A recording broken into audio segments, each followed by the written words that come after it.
हबीब भाई, ये कुछ कार्ड्स मैंने सिलेक्ट किए हैं, इनमें से अब आप फाइनल कर लें, आपको कौन सा पसंद? मैं तो लड़का हूँ, मुझे तो शर्म आ रही है। हद हो गई, खुद ही पसंद कर लेते आप। नहीं, फाइनल डिसीजन इज योर्स। ये मेरा ख्याल है ठीक। हाँ, ये बहुत अच्छा। वैसे कलर भी लड़कों वाला है, डिजाइन ये अच्छा लगा। ये फाइनल। मुझे भी वैसे ये अच्छा लगा था, सिंपल सा है, गुड वन। चलो जी।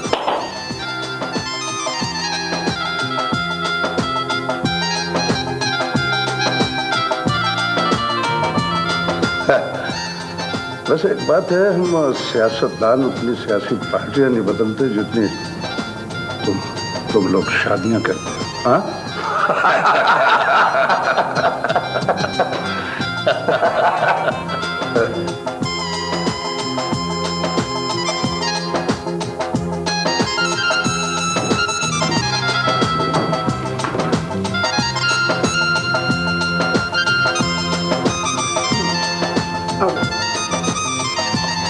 इधर बैठो जी आप। आइए। अब बैठी ना, बैठी।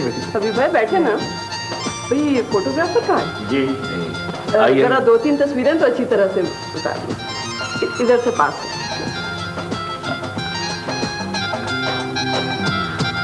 भाभी जरा मुस्कुराइए ना। चौधरी हबीब अहमद, स्माइल। माशाल्लाह, कितनी प्यारी जोड़ी लग रही। माशाल्लाह। जी।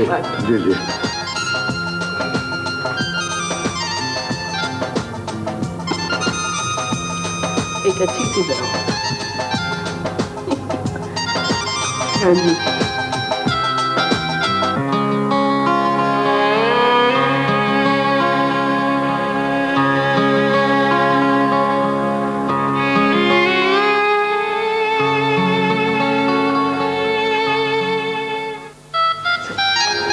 बस चौधरी हबीब अहमद, एक बार फिर मुबारक। चलिए, आइए। जी आइए।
शादी मुबारक हो।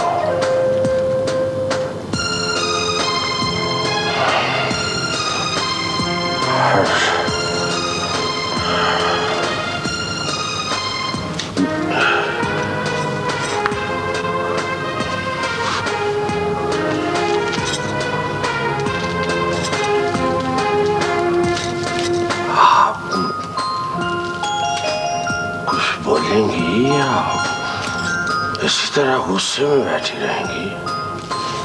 आपका तो अपना कोई घर भी नहीं है।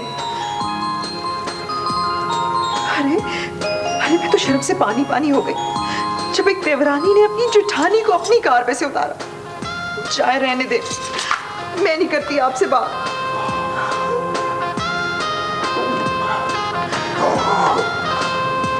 असल में तहसीब का शौक था कि जेठ की शादी उसके घर में हो। मैंने तो उसका शौक पूरा किया है। इससे तो बेहतर था आप बारात अपने घर ले जाते। सौतन मुझे देखकर चलती तो मेरे सीने में ठंड पड़ती। मैंने आपसे कह दिया ना, मैं यहाँ नहीं रहूंगी। मैं कब चाहता हूँ आप यहाँ रहे। तो फिर मैं कहाँ रहूंगी? अरे मेरी किस्मत में तो घर ही नहीं है। कल तक आप चाहे मुझे 10 घर खरीदते हैं, पर आप मेरी डोली तो अपने घर में नहीं लेकर आए ना। और औरत का घर वही होता है जहाँ उसका दूल्हा उसे ब्याह कर लेकर जाता है। मेरी किस्मत में तो आपकी किस्मत में क्या है आप नहीं जानती निशात। बस आप रोए नहीं। मैं आपकी आंखों में आंसू नहीं देख सकता। अगर आप मुझे खुश देखना चाहते हैं तो अभी इसी दुल्हन के जोड़े में आप मुझे मेरे घर में लेकर चलें। मेरे घर में हद हो गई है। इस वक्त आधी रात को अगर शहर में कोई मकान बिक रहा है तो खरीद लेते हैं। चले। मकान की खरीदो फरोख्त से भला वक्त का क्या ताल्लुक है? आप खरीदने वाले बने, मकान है फुली फर्निश्ड। अच्छा, कहाँ है? डिफेंस में 2 केनाल पे बहुत खूबसूरत घर है। और कीमत? कीमत 1.40 तक होगी। कौन बेच रहा है? मेरी सहेली का भाई है कॉन्ट्रैक्टर। मगर इस वक्त तो वो शरीफ आदमी भी सो चुका होगा। आप बयाना देने वाले बने, उसे जागने में देर नहीं लगेगी। सिर्फ 1.40 की वजह से आपकी आंखों में आंसू? हद हो गई है। कितनी जल्दी आंखें बदल लेते हो तुम। दुख देने वाली बातें ना करो। मैरिन निसा की जगह कोई और नहीं ले सकता। एक वादा करोगे? कहो। तुम्हारी जिंदगी में कोई औरत नहीं आएगी, सिर्फ एक औरत रहेगी।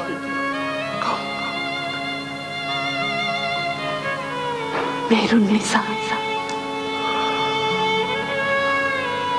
बड़े अफसोस की बात है, तुमने ऐसी बात क्यों सोची? तुम्हें चौधरी हबीब अहमद पर मुकम्मल यकीन और एतमाद होना चाहिए।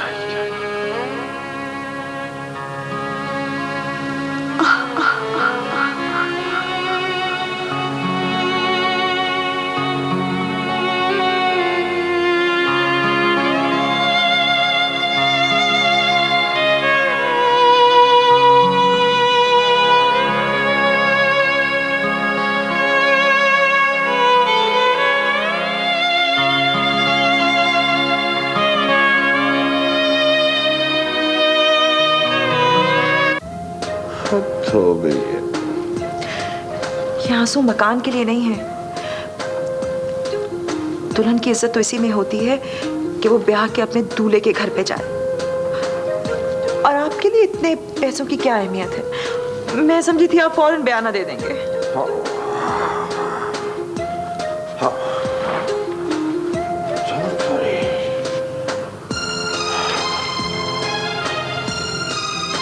कितना बयाना देना चाहती हैं? बस 50,000।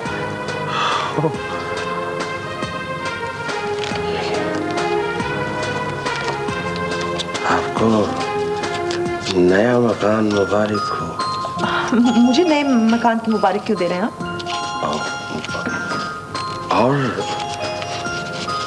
और मुझे क्या कहना चाहिए था? आपको नई जिंदगी मुबारक हो। अब बाकी रकम मैं सोच रही थी फौरन रजिस्ट्री करवा लूं। हाँ, जब आप चाहें। फिर हनीमून से वापसी पर? हनीमून पर जाना भी बाकी है। ये मकान भी काफी नहीं था। तो मेरा दिल तोड़ नहीं, कब जाना चाहती हैं हनीमून पर? अभी इसी वक्त? इस वक्त तो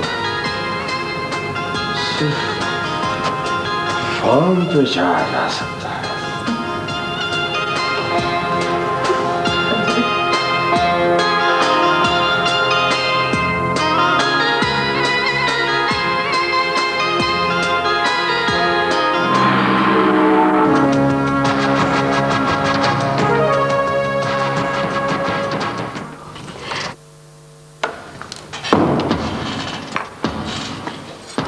सबीन बहुत गुस्से में है। आज आप अकेली आई हैं? कहाँ है मेरा फायर ब्रांड इनकलाबी दोस्त? यही तो मैं आप लोगों को बताने आई हूँ कि आप लोग अच्छे दोस्त हो कि जिनको कुछ पता ही नहीं कि क्या से क्या हो चुके। क्या बात है, खैरियत तो है? जुनैद, आज तीसरा दिन है और हमरा का कहीं पता नहीं है। क्या मतलब, ये क्या कह रही हो तुम? निम्रा, मुझे पूरा यकीन है कि हमराज के पापा हबीब अहमद ने अपने बेटे को सबक सिखाने के लिए कहीं कैद कर दिया है। ऐसा कैसे हो सकता है? कोई बाप अपने बेटे के खिलाफ इस हद तक कैसे जा सकता है? निम्रा, बिल्कुल जा सकता है। जो शख्स अपनी बेटी की उम्र की लड़की और उसकी सहेली से शादी कर सकता है, वो अपने बेटे के खिलाफ कुछ भी कर सकता है। लेकिन हमराज ने ऐसा क्या जुर्म किया है? जुनैद, हमराज का जुर्म ये है कि वो एक जागीरदार की प्राइवेट जेल का सुराग लगाकर वहाँ के बेगुनाह कैदियों को रिहा कराना चाहता था।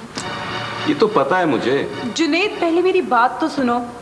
मैं और हमराज आंटी शहजाद से मिलने के लिए गए थे। बस अंकल हबीब को ये बात बिल्कुल भी पसंद नहीं आई। उन्होंने हमराज को धमकी भी दी कि अगर वो दोबारा आंटी शहजाद से मिलने के लिए गया तो उसको भी एक कैदी बनकर निजी जेल में जिंदगी गुजारना पड़ेगी। इस बात से ये साबित होता है कि शहजाद चौधरी अहमद के बारे में बहुत कुछ जानती है, इसीलिए तो वो शहजाद से खाइफ है। ये शहजाद कौन है? शहजाद एक पागल औरत है। तुम उसको छोड़ो। तुम ये बताओ कि हम हमराज को कैसे तलाश करेंगे। और मैं चाहती हूँ कि मैं हमराज के पापा के खिलाफ पर्चा कटवाऊँ। कौन कराएगा पर्चा? मैं अपने नाम से पर्चा दर्ज करवाना चाहती हूँ। चौधरी अहमद कहाँ है? वो हनीमून मना रहा है।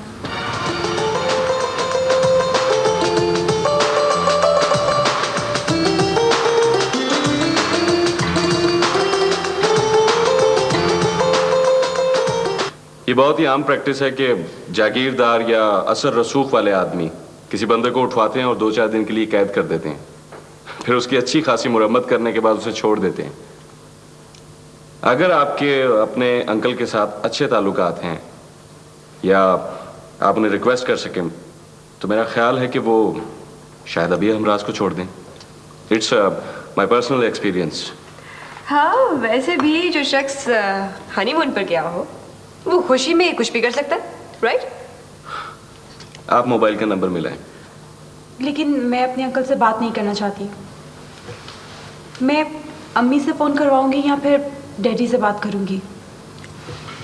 सबीन, ये गलती ना करना। तुम अपने अंकल से खुद बात करो और नंबर है तो अभी डायल करो। अगर मैंने फैसला कर लिया है तो मैं फ़ोन भी कर लूंगी। लेकिन ये हमराज किधर है? पता नहीं किस हाल में होगा। मेरा तो सोच सोच कर दिमाग की रगें भी थक गई हैं। देखें, आप जिद ना करें, प्लीज आप नंबर मिलाएं। ताकि हमें पता चले कि क्या सूरत हाल बनती है, वो उसे छोड़ता है या नहीं, या हमें क्या करना चाहिए। प्लीज आप डायल करें, ये लिख।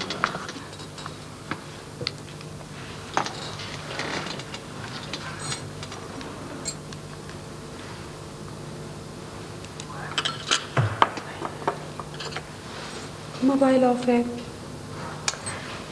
जुनैद, कितने अक्लमंद हो तुम। भला जो शख्स अपने हनीमून पर गया हुआ है वो अपना मोबाइल ऑन रखेगा क्या? कमाल है, उसकी जान पे बनी हुई और तुम्हें मजाक सूझ रहे। अगर हमराज को कुछ हो गया तो?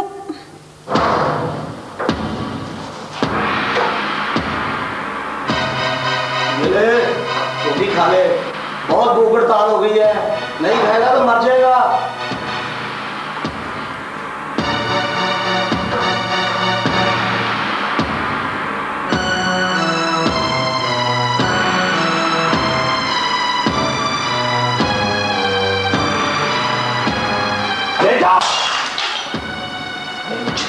तुम लोगों की भीख।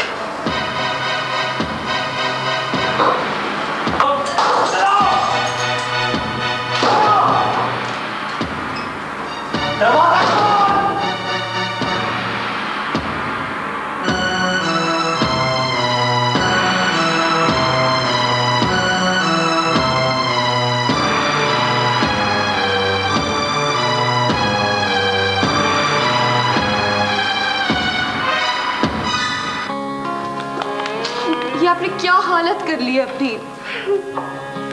अम्मी बैठे।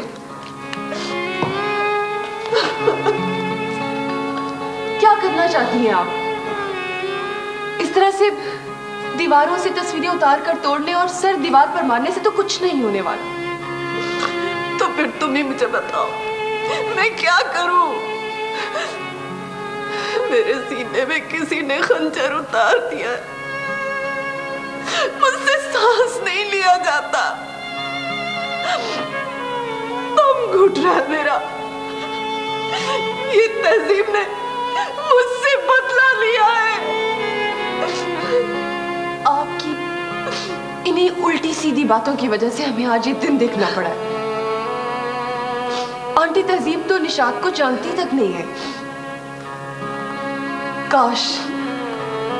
काश आपने पहले दिन से हमारे बाप को कंट्रोल में रखा होता तो हमें आज ये दिन देखना ना पड़ता। और जहां तक निशात का ताल्लुक है, उसे तो मैं जिंदा नहीं छोड़ूंगी। मुझे वो दिन नहीं भूलता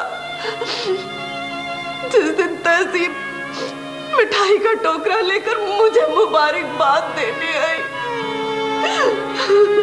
जानती थी मैं निशात को, बहुत शौक था उसे बड़ी बड़ी गाड़ियों में फिरने का और बड़े बड़े बंगलों में रहने का।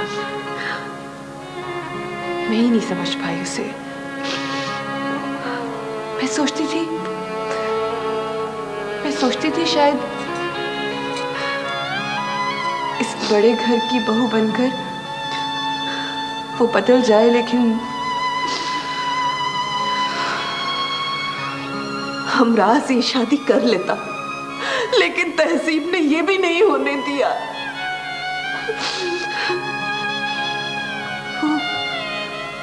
हमराज कहाँ है? कितने दिनों से मैंने उसे देखा भी नहीं है। आपको अपनी होश हो तब ना। वो तो कई दिनों से घर पे भी नहीं आया ना। उसका फोन आता है, मैं उसके मोबाइल पे फोन करती हूँ तो उसका फोन बंद है मुसलसल। तो पता करो उसका, फोन करो उसे। कहाँ है वो? हम दोनों तो एक दूसरे की नजरों से गिर गए। समझ नहीं आती किसी को क्या मुंह दिखाएं, क्या बताएं किसी को कि मेरे बाप ने मेरी सहेली से शादी कर ली है। लगता है हमने ही जुर्म किया है कोई।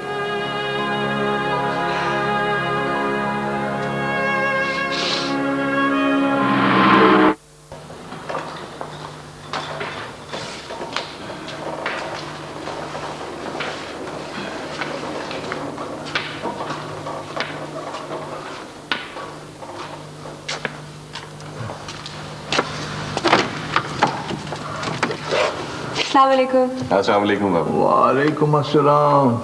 आओ आओ बेटा, मैं तुम्हारा ही इंतजार कर रहा था कि आंख लग गई। आओ आओ आओ।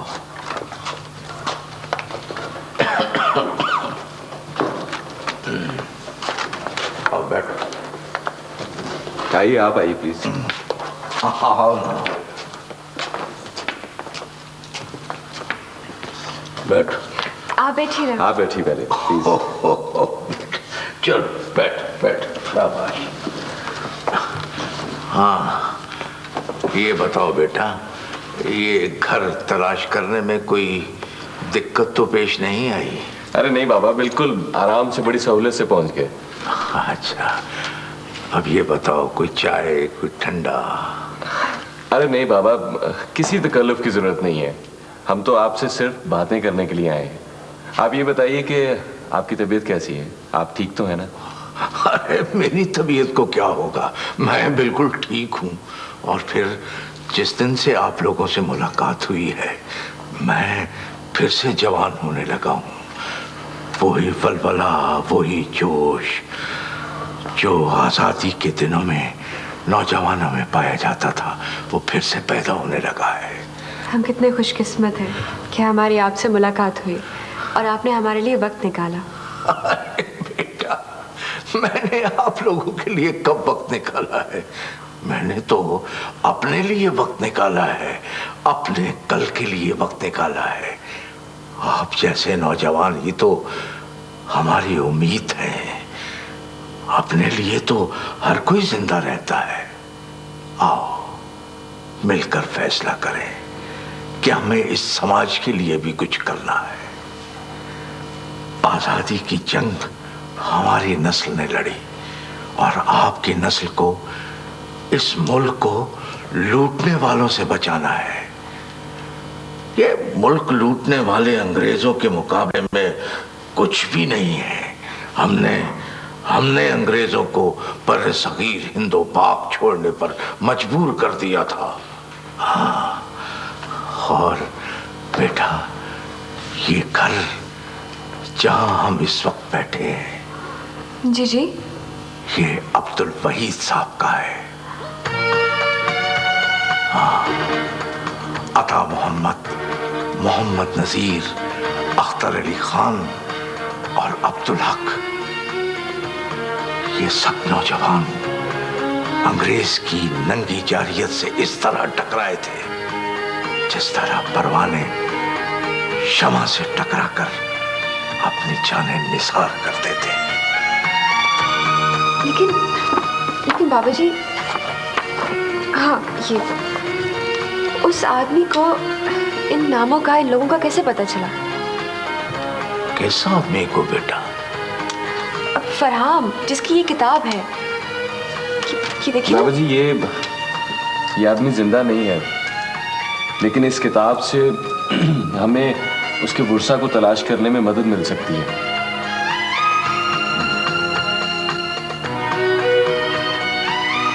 बेटा,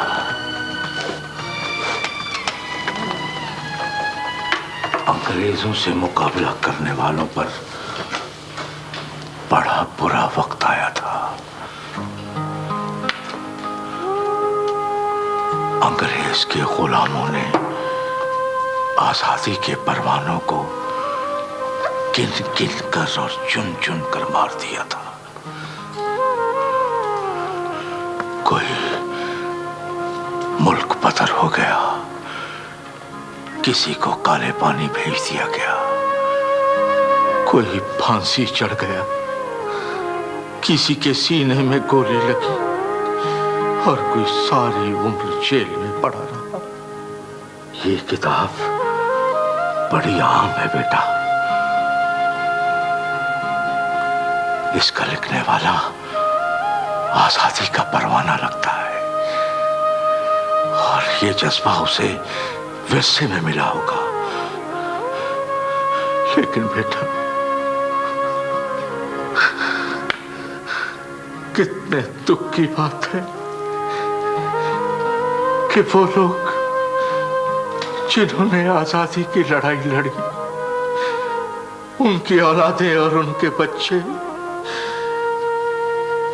इस मुल्क की सड़कों पर मरे हुए मिले, उनकी बेखौरों कफन लाशें पड़ी मिली, और जिन्होंने अंग्रेजों के हाथों को चूमा और जिन्होंने अंग्रेजों के जूतों को चाटा, तकदीरें सबर की।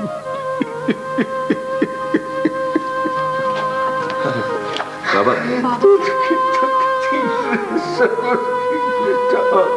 आइए आप प्लीज। बाबा जी अब तशरीफ रखिए। जिन्होंने आजादी की लड़ाई लड़ी, आप बैठिए यहाँ पे प्लीज। कपन सड़कों पर पड़े।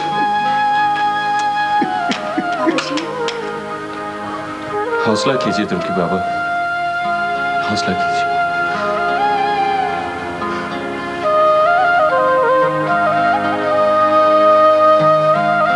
गमगीन भी नहीं होता।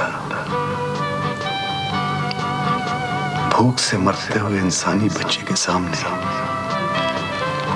हमारे गम की कोई हैसियत नहीं है। हमें अपनी जात से बुलंद होकर सोचना होगा। मैं सोचती हूँ कि जिस शख्स के बारे में लोग जानते हो कि वो मर चुका है, उसे जिंदा नहीं होना चाहिए। तुम्हारी जिंदगी और मौत में क्या फर्क है? मरने के बाद लोग कब्र में पड़े होते हैं और तुम कमरे में बंद हो। तुम घर से बाहर सिर्फ इसलिए नहीं निकलते कि लोग तुम्हें पहचान न जाए।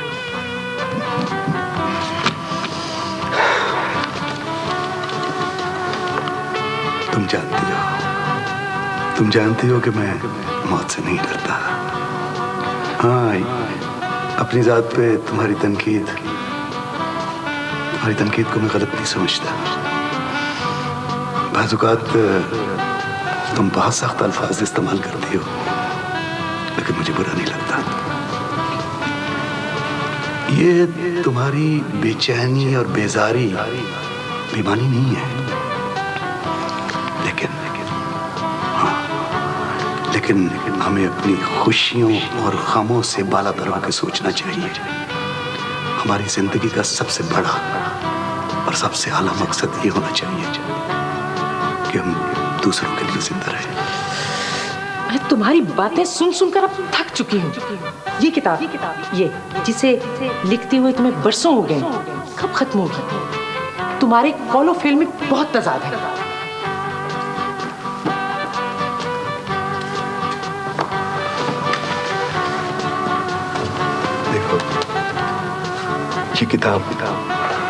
ये किताब एक दिन जरूर खत्म होगी, और उस दिन मैं ये साबित करने में कामयाब हो जाऊंगा कि जब तक ये नौ आबादियाती, ये सियासी, ये जागीरदाराना निजाम का ढांचा जड़ से उखाड़ कर फेंका नहीं जाता, हालात नहीं बदल सकते। हमें ये नौ आबादियाती निजाम खत्म करना होगा। तुम कभी भी कुछ नहीं कर सकते। सिगरेट और चाय पीते हुए और किताबें पढ़ते हुए तो तुम्हें कभी किसी गरीब के बच्चे की भूख याद नहीं आई। जब रोटी तुम्हारे सामने आती है तो तुम्हें किसान याद आ जाता है। तुम नहीं जानती और मैं तुम्हें बता भी नहीं सकता। मैंने भूख और अफलास के हाथों मरते हुए इंसानों की बेबसी के वो मंजर देखे हैं जो इंसान के तस्वुर में भी नहीं आ सकते। साहिरा, शहजाद आइए ना। क्या हुआ? खैरियत तो है ना? शहजाद, मैं आपसे एक बात आखिरी बार कह रही हूँ। देखिए, आप मेरे लिए जो जज्बात रखती हैं, मैं उनकी कदर करती हूँ, लेकिन अब इस तरह से जिंदा रहना मेरे लिए मुमकिन नहीं रहा। अगर आप मुझे यहाँ से बाहर जाने नहीं देंगी ना, तो मैं भागने के रास्ते तलाश करूंगी। बैठो। अगर आप चाहती हैं, मैं चाहती हूँ कि तुम्हें आजाद कर दूं, लेकिन मुझसे एक वादा करो, मेरे पास वापस आओगी, मुझे धोखा नहीं दोगी। मैं वादा करती हूँ। ठीक है, सायरा, पता नहीं तुम्हारी आंखों में कोई ऐसी चीज है जो मुझे मजबूर करती है कि मैं तुम्हें आजाद ना करूं, कैद में रखूं। आप जिस तरह से मेरा एहसास करती हैं, ये बात सारी जिंदगी नहीं भुला सकूंगी। ठीक है, मैं ताजी से कहती हूँ तुम्हारे लिए गाड़ी और ड्राइवर का बंदोबस्त कर देगी। तुम्हारा जब जी चाहे, जहां जी चाहे तुम जा सकती हो। शुक्रिया। Take care. अम्मी, क्या बात है बेटा? आपके पास हबीब अंकल का कोई नंबर है? मुझे उनसे बात करनी है, लेकिन उनका मोबाइल भी ऑफ है। मेरे पास तो कोई नंबर नहीं है। तुम्हारे डैडी से उनकी बात होती रहती है, उनसे ले लो।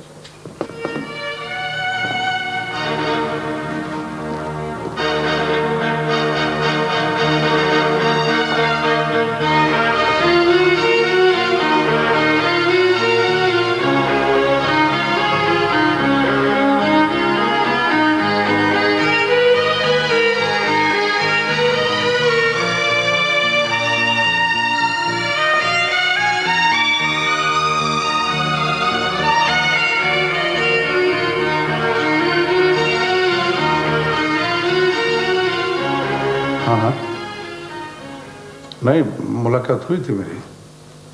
नहीं, इस्लामाबाद में हो जाएगा इंशाल्लाह।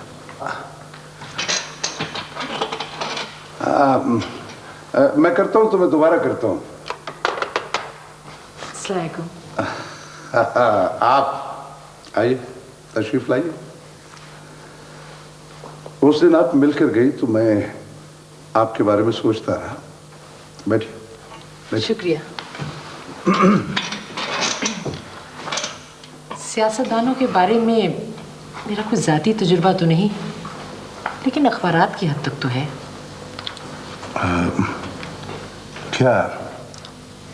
क्या कहना चाहती हैं आप? यही कि सियासतदानों की सेहत बहुत अच्छी होती है। आवाम को खाने को रोटी मिले या ना मिले, उनकी सेहत पर कोई असर नहीं पड़ता। वैसे आप भी कम सियासतदान नहीं है और सेहत आपकी भी माशाल्लाह काफ़ी अच्छी है। लेकिन पहले एक बात, उस दिन मैं भूल गया था और बाद में मुझे उसका बड़ा अफसोस हुआ कि मैंने आपका कॉन्टैक्ट नंबर तो लिया ही नहीं। मेरा ख्याल है कि इसकी कोई ज़रूरत नहीं, और अगर ज़रूरत हुई तो फिर मुलाकात हो जाएगी। प्लीज़ आप अपना फ़ोन नंबर तो लिखवाएं ना। असल में मैं आजकल घर पर होती नहीं हूँ, और वैसे भी घर में फ़ोन है भी नहीं। हाँ, मेरी नेबर का फ़ोन नंबर है, लेकिन वो भी सब याद नहीं आ रहा। आपका नाम? साहिरा। आप वैसे लगती भी साहिरा ही है। शुक्रिया। आपके दोस्त जिन्हें आप दानिस्ता तौर पर भूल चुकी हैं, वो मुझे इस नाम के तर्जुमे के साथ बुलाया करते थे। मैं कुछ समझा नहीं। आखिर आप सियासतदान हैं, समझ तो गए होंगे, सिर्फ कंफर्म करना चाहते हैं। देखिए बीबी, आपने बहुत बड़ा इल्ज़ाम अभी अभी मुझ पर लगाया है कि मैं अपने दोस्त को दानिस्ता भूल चुका। मेरा ख्याल है कि मैंने सही कहा है। देखिए, मैं एक मसरूफ आदमी हूँ। सुबह आँख खुलने से लेकर नींद आने तक सिर्फ सियासत करता हूँ, और बहुत पुरानी बातें मैं भूल चुका हूँ। लेकिन उस दिन तुम्हारे जाने के बाद मैंने फरहान के बारे में सोचा। मुझे याद आया, और उसके बाद बहुत याद आया। देखो, तुम जिस रास्ते पे चल रहे हो ना, ये तबाही की तरफ जाता है। ये जागीरदार तुम्हें इस्तेमाल करके छोड़ देंगे। इस वक्त उन्हें तुम्हारी जरूरत है। याद रखना, जागीरदार हमेशा पस मंजर में रहकर अपने किसी आदमी को लीडर बनाता है, और इस वक्त उन्हें तुम में कायदाना सलाहियत नजर आ रही है।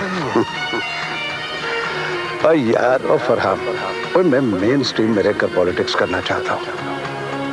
तुम्हारी तरह किसान मूवमेंट में अपनी जिंदगी जाया नहीं करना चाहता। देखना, जिन किसानों के लिए तो अपनी जान देने को तैयार है, वो सिर्फ एक रोटी लेके वोट दे देंगे। मैं भाई तेरे सियासी नजरियात से इख्तलाफ करता हूँ। I am sorry. ठीक है, आज से हमारे रास्ते जुदा हैं। मैं मानता हूं कि दौलत में बड़ी ताकत है, लेकिन मेरा सियासी नजरिया भी कमजोर नहीं है।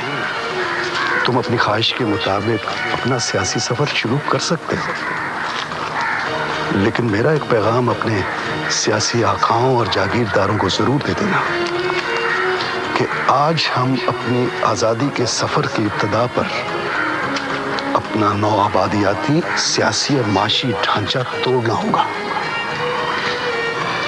हमारी निजात डीकोलोनाइजेशन में है।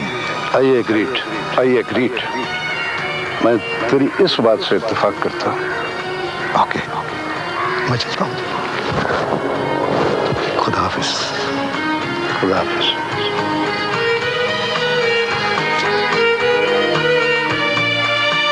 के सफर पर बहुत दूर चले गए थे। हेलो, वो मैं तो भूल ही गया था। अच्छा ठीक है, मैं पहुंच रहा हूँ। हाँ, पहुंच रहा हूँ मैं। लगता है आप जल्दी में हैं। मैं भी उजलत में एक बात कहकर इजाजत चाहूंगी। आपने जागीरदारों का हाथ थामा और कौमी सियासतदान बन गए, और जिसने अपना हाथ गरीब किसानों के हाथ में दिया, उसके हाथ काट दिए गए। मुझे एक शख्स की तलाश है, आप मेरी मदद करेंगे? देखिए, मैं इस वक्त बहुत जल्दी में हूँ। आप कल मुझे फोन करें। मुझे एक बड़ा जरूरी मशवरा देना है आपको।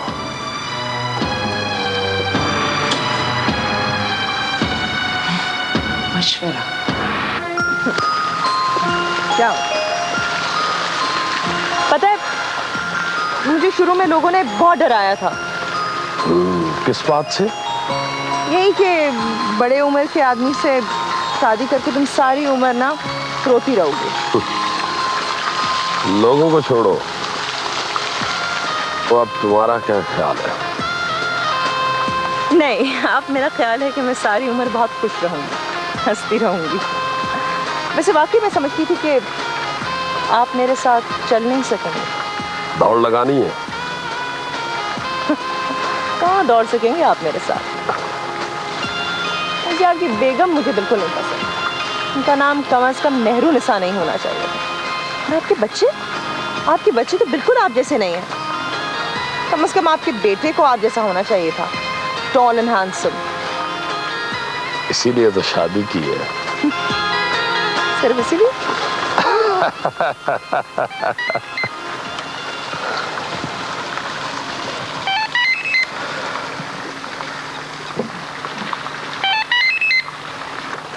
हेलो।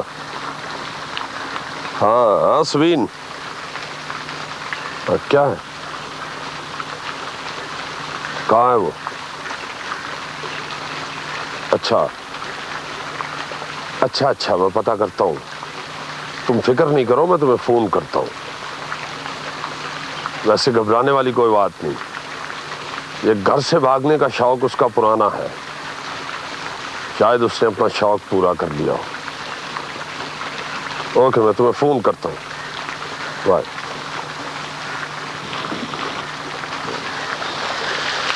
जी, लगाएं दौड़? चले। चलो इधर को।